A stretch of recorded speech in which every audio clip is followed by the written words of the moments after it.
No. Kakak. I made it back, Mom.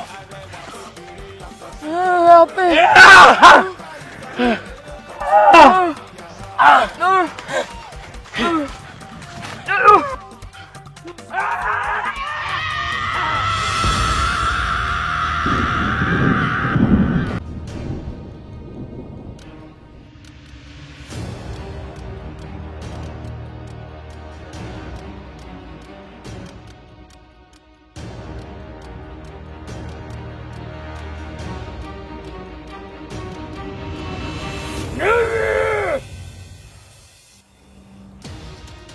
This is not the end.